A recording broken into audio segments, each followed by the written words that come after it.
السلام علیکم دوستو، میں ہوں بدر العارفین اور آج کی اس ویڈیو میں آپ جانیں گے قیامت کی ایک ایسی نشانی کے بارے میں جس کو سن کر آپ کچھ وقت کے لیے دنگ رہ جائیں گے۔ جی ہاں، قرآن پاک کی سورہ الانعام آیت نمبر 158 میں اللہ تعالیٰ نے ارشاد فرمایا، وہ صرف اسی چیز کا انتظار کر رہے ہیں کہ ان کے پاس فرشتے آ جائیں یا تمہارے رب کا عذاب آ جائے یا تمہارے رب کی کچھ نشانیاں آ جائیں۔ جس دن تیرے رب کی بعض نشانیاں آ جائیں گی، اس دن کسی شخص کو اس کا ایمان قبول کرنا نفع نہ دے گا جو اس سے پہلے ایمان نہ لایا ہوگا یا جس نے اپنے ایمان میں کوئی بھلائی نہ حاصل کی ہوگی۔ تم فرما دو، تم بھی انتظار کرو اور ہم بھی منتظر ہیں۔ تفسیر صراط الجنان۔ حل ینظرون، کس کے انتظار میں ہیں؟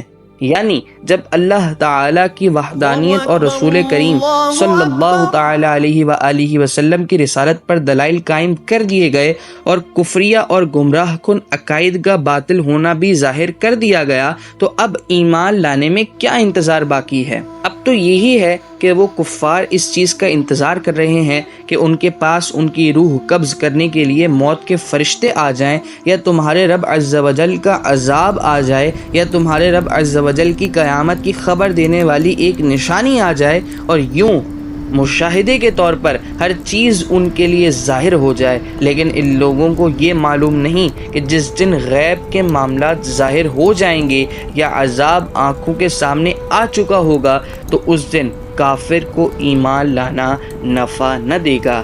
جمہور مفسرین نے فرمایا کہ آیت میں جو فرمایا گیا کہ جس دن تیرے رب کی ایک نشانی آئے گی، اس نشانی سے مراد آفتاب کا مغرب سے طلوع ہونا ہے۔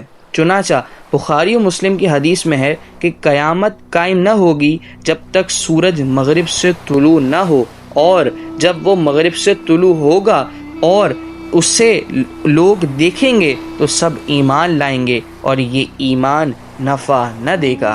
او کسبت فی ایمانہا خیرا، یا جس نے اپنے ایمان میں کوئی بھلائی نہ حاصل کی ہوگی۔